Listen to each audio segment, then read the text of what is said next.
നോക്കൂ, UDF അധികാരത്തിൽ വന്നാൽ താക്കോൽ സ്ഥാനം ലീഗിനായിരിക്കും. ആ ലീഗിനെ നിയന്ത്രിക്കുന്നത് ജമാഅത്തെ ഇസ്ലാമിയാണ് എന്ന് പറഞ്ഞത് BJP ആണ്. കെ സുരേന്ദ്രൻ ഇന്ന് വാർത്താ സമ്മേളനത്തിൽ ആരോപിച്ചതാണ്. നോക്കൂ, താക്കോൽ സ്ഥാനം ലീഗിനെങ്കിൽ താക്കോൽ ജമാഅത്തെ ഇസ്ലാമിയുടെ കയ്യിലായിരിക്കുമെന്ന് അവർ കൃത്യമായി പറഞ്ഞു വെക്കുകയാണ്. ഹലോ, അതുമായിട്ട് ഏതെങ്കിലും ഒരാളുടെ സർട്ടിഫിക്കറ്റ് ലീഗ് ആഗ്രഹിക്കുന്നില്ല. ലീഗ് ചോദിക്കുന്നത്, ഇവിടെ ജുഡീഷ്യറി ഉണ്ട്, ഇവിടെ മറ്റ് സംവിധാനങ്ങളുണ്ട്. ഏതെങ്കിലും ഒരു സംവിധാനം മുസ്ലിം ലീഗിന്റെ മതേതരത്തെ സംശയിച്ചിട്ടുണ്ടോ? മുസ്ലിം ലീഗിനെ വർഗീയവാദമായിട്ടോ തീവ്രമായിട്ടോ ബന്ധപ്പെടുത്തിയിട്ടുണ്ടോ? ഇല്ല എന്നുറപ്പാണ്. രാഷ്ട്രീയ ലാഭത്തിന് വേണ്ടി ആരെങ്കിലും മറുപടി പറയാൻ തയ്യാറല്ല. പിന്നെ ഞങ്ങൾ മതേതരത്വം പറയുന്നത് ആരും ബോധ്യപ്പെടുത്താനല്ലെങ്കിൽ ആദ്യം മനസ്സിലാക്കണം. ഏതെങ്കിലും ഒരാൾ പ്രസംഗം നടത്തിയത് കൊണ്ടോ ആരെങ്കിലും ലേഖനം എഴുതിയത് കൊണ്ടോ അല്ല ഞങ്ങൾ ലീഗിന്റെ മതേതരത്വം പറയുന്നത്. അത് മതേതരത്വത്തിന് അധിഷ്ഠിതമാണ്. ഇസ്മായിൽ മുസ്ലിം ലീഗിന്റെ ഫൗണ്ടറാണ്. അദ്ദേഹം ഭരണഘടന ഒപ്പിട്ടപ്പോ ഉണ്ടായ ഒരു മുദ്രാവാക്യമുണ്ട്. നോക്കൂ, ഞാൻ ഒരു പോയിന്റ് ഒന്ന് പറഞ്ഞോട്ടെ. ഒറ്റ സെക്കൻഡ് ഒരു കാര്യം ഞാനൊന്ന് പറഞ്ഞോട്ടെ. ഈ ബംഗ്ലാദേശും ഭാരതവുമായി ഇപ്പൊ അത്ര നല്ല ബന്ധമല്ലെന്ന് അങ്ങേക്കറിയാമല്ലോ. അങ്ങേക്കറിയാമല്ലോ, ഭാരതത്തിൽ വന്ന് ഞങ്ങൾക്ക് ക്രിക്കറ്റ് കളിക്കാൻ മനസ്സില്ല എന്ന് പറഞ്ഞ് മാറി നിൽക്കുകയാണ് ബംഗ്ലാദേശ്, നടപടി നേരിടുകയാണ്.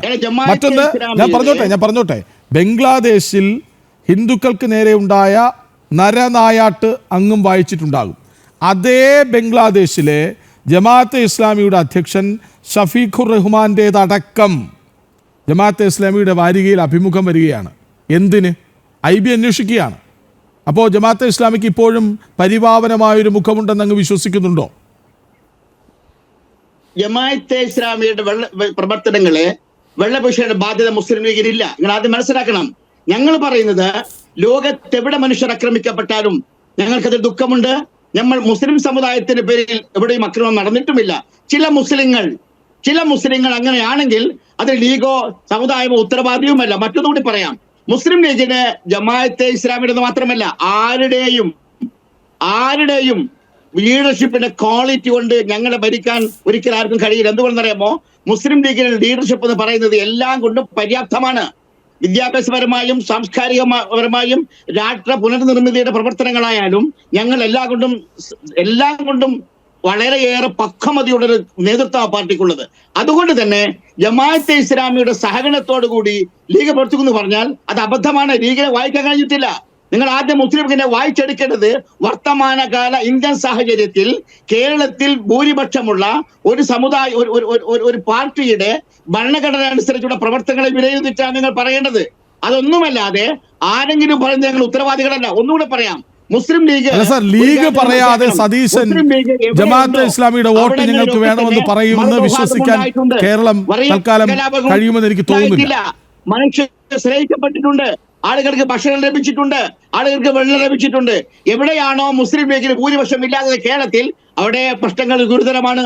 അത് മനസ്സിലാക്കി കൊടുക്കുന്നത് മുസ്ലിം ലീഗിന്റെ നേതൃത്വം എന്ന് പറയുന്നത് മനുഷ്യർക്കൊപ്പമാണ്. മതമാണ്, മതം തന്നെയാണ് പ്രശ്നം. ഏതാണ് മതം?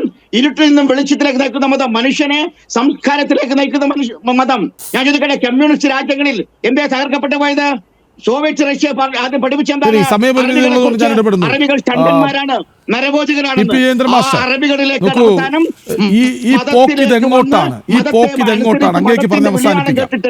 റഷ്യയെ തകർത്തിട്ട് അറബ് രാജ്യത്ത് വന്നിട്ട് സ്വന്തം അധ്വാനിക്കുന്ന ഒരു സമൂഹമാണ് നമ്മൾ റഷ്യയിലുള്ളത്. എവിടെ കമ്മ്യൂണിസം ഭരിച്ചിട്ടുണ്ടോ അവിടെ ഭക്ഷണം ഉണ്ടായിട്ടില്ല, വെള്ളം ഉണ്ടായിട്ടില്ല, പാർപ്പിടം ഉണ്ടായിട്ടില്ല, സുരക്ഷ ഉണ്ടായിട്ടില്ല. സമയമില്ലാത്തത് കൊണ്ടാണ്